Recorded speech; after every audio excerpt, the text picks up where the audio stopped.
money tied up in housing along the Portsmouth waterfront. But when the building is done and it's time to sell, housing is not the only thing on the market. An image is also being sold. There really is a place where people put more emphasis on the pleasures of life than the responsibilities. One Crawford Parkway, the one on the water. In mid-August, the Crawford complex will go condo. When the prices go up, so will its value increase for the city. Tax revenues are expected to triple.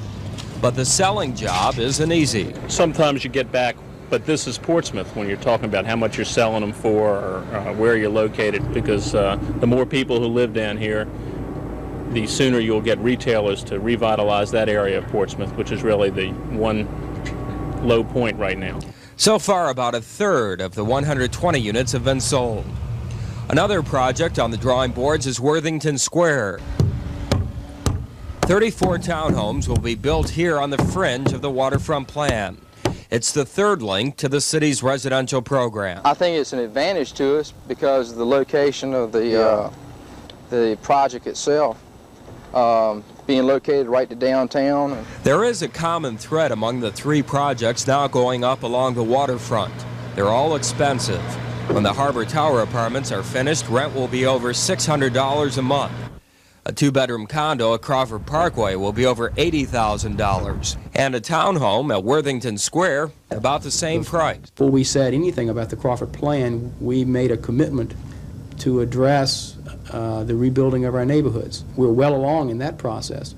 We also felt, though, with the Crawford Harbor plan, and we made this clear, that a balanced housing program to also provide opportunities for middle and upper income families, both black and white, was essential for Portsmouth, and that's really what we're doing. Tomorrow, a final look at the waterfront plan. In Portsmouth, Chris Cahoon, The Daily News. You must remember that this is steam coal, and it consists of very small pieces of coal. I respect cement. A good business, good planning, to I only have to say, sir, that I've seen pictures and the fact that the Commissioners have any questions?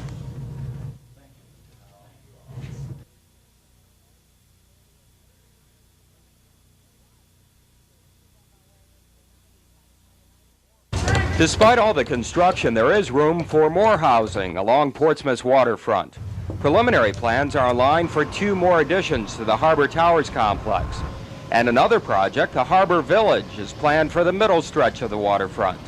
It's a lot of housing, and a lot of people will be needed. While our effort has been, I think, metropolitan-wide, there are a number of people who have expressed an interest in, Portsmouth residents who have expressed an interest in residing downtown. City officials believe the Portsmouth resident will give the initial support for waterfront housing. And if the Portsmouth resident comes back, then other Tidewater residents might follow. Still, there is an image problem. Unfortunately, a great deal of that is perceived and is not fact. And it is something that we simply can't write off as saying, well, that's simply not true. It's something we have to be aware of. It's on people's minds. We have people making investments, people coming down buying older homes and spending a great deal of their financial savings on them. So I think as that kind of activity continues and more people become aware of what is going on in downtown Portsmouth, that image will change. It will not be an overnight thing. In Portsmouth, Chris Cahoon, The Daily News.